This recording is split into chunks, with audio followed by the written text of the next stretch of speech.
Greetings and welcome, I'm Ash, and these are my first impressions for Battlefleet Gothic Armada, a Warhammer 40k themed strategy game that features large-scale space battles between 4 distinct factions, each with their own ridiculously large ships and weaponry. It is currently in a multiplayer beta, so while the core of the game is fully present, there are some bugs and balance issues that will need to be ironed out prior to launch. Before I move on to the gameplay, allow me to just say that if the few campaign missions available in this beta are any judge, Battlefield Gothic is going to be one of the most impressive and faithful Warhammer 40k adaptations in recent years. With each mission starting with a well-done cutscene and delightfully over-the-top narration, it's hard not to get giddy if you're a Warhammer 40k fan, as the character, races, and themes are spot on.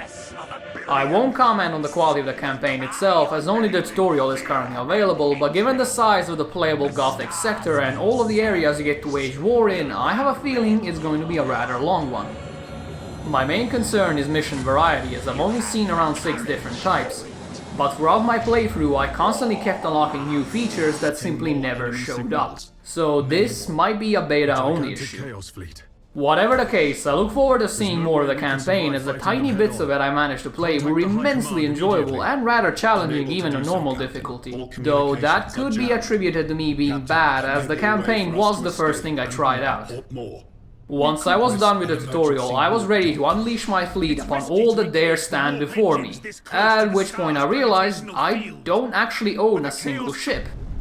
As it turns out, the multiplayer portion of Battlefleet Gothic mirrors the progression system of the campaign, where you need to gather renown in order to unlock, upgrade and personalize your fleet ship by ship.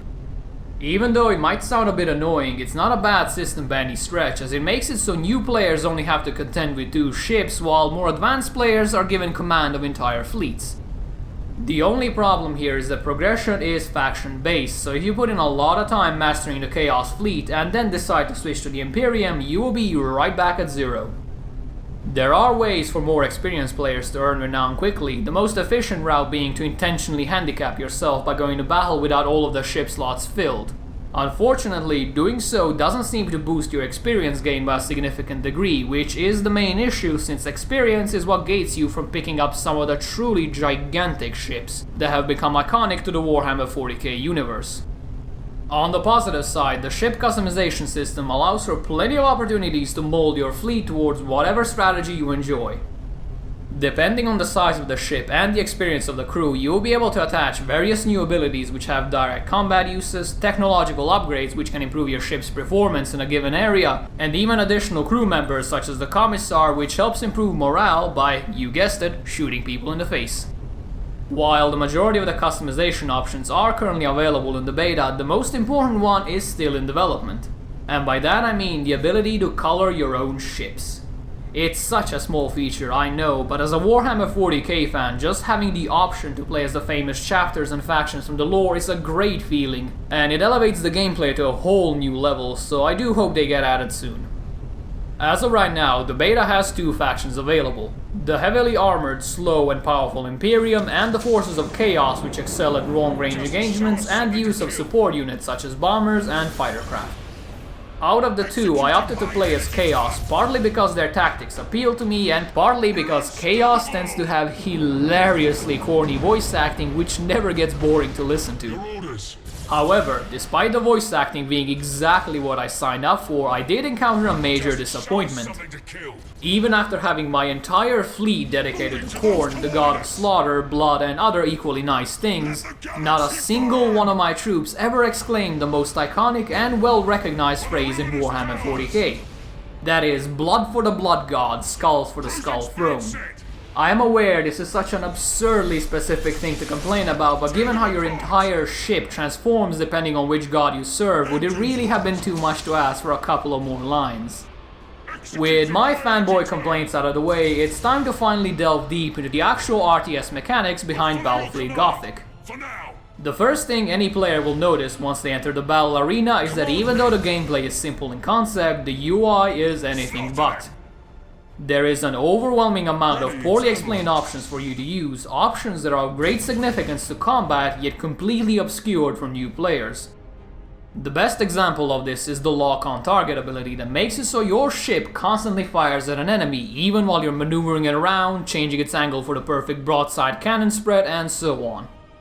It is the sort of thing you would always want to have enabled, but Battlefleet Gothic not only disables it at the start of each round, but also hides the option to do so among a dozen other options with tiny icons at the bottom left of your screen. Once I figured out lock on target existed, my enjoyment of Battlefleet Gothic practically doubled as I was no longer fighting my ships for control, yet it is next to impossible to locate unless you're actively fiddling with the menus. It also doesn't help that the default keyboard controls have been designed with the squid people of Grobulon 5 in mind, and as such the majority of your important functions are delegated to faraway buttons, while the completely pointless camera controls are set on the very accessible and very useful WSD keys. If you do decide to play Battlefleet Gothic, heed my advice and go into the controls and remap your skills as soon as possible, because the default settings are simply not adequate. While the options might be somewhat poorly explained, the whole process of planning and executing your attacks is immensely satisfying, given that each ship is capable of taking a solid amount of punishment, so you never feel like you've just won or lost purely because someone got lucky. Instead, it is all about using every single tactical advantage available to you in order to turn the tides on your opponent, which sometimes even means sacrificing your own ship by ramming it prow first into the enemy so the explosion takes out both. Much like the galleons of old, the cannons in Battlefleet Gothic are mostly situated at the broadside, with the front only having limited firing options.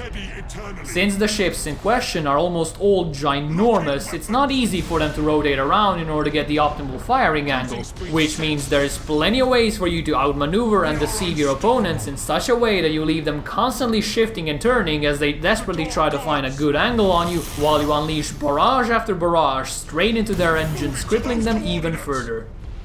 This is the future, however, so you are able to execute a high energy turn in order to quickly rotate your ship, but this doesn't come without downsides.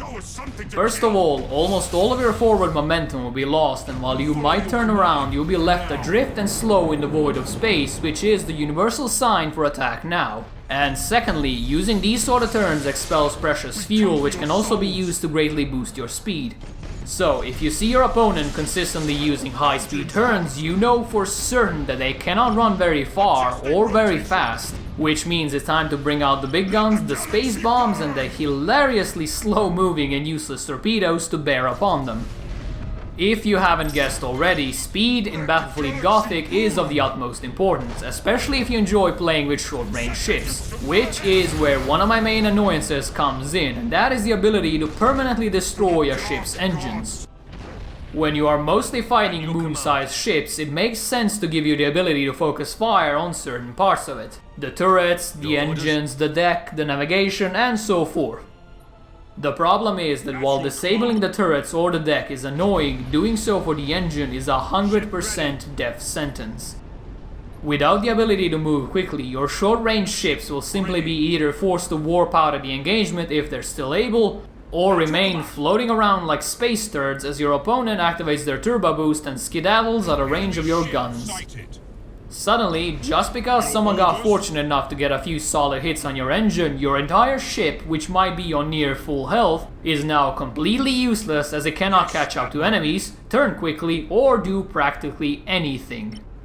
Worst of all, when a ship loses its engine early on, it's not just bad to use, it's also not fun to play with. So I do hope the developers do something about this, because losing your engines should be a massive punishment, but not the RTS equivalent of torture. Thankfully, the nightmare scenario doesn't happen often, as the balance in Battlefleet Gothic feels like it's almost there, with the exception of the Imperial Nova cannons, which do obscene amounts of damage if you dare face them head on. Another factor worthy of praise is that battles are relatively short, so even if you lose, you won't feel like you've wasted too much time, and will gladly queue up for another match, armed with the knowledge that some other player just beat into you. As a part of my strategy, I outfitted all of my ships with docking bays so that I can launch wave after wave of bombers and fighters to overwhelm the enemy with, while my long-range cruisers only ever came close to deposit a fresh batch of chaos demons onto the enemy's doorstep before falling back once again. It seems like a very simple system, even when you're playing it, but there are so many minute things you can do in order to secure yourself an advantage that Battlefleet Gothic constantly kept pulling me back for one more round, all the way until 3 AM. If I would level one big complaint against Battlefleet Gothic, it would be the completely static maps upon which you do battle.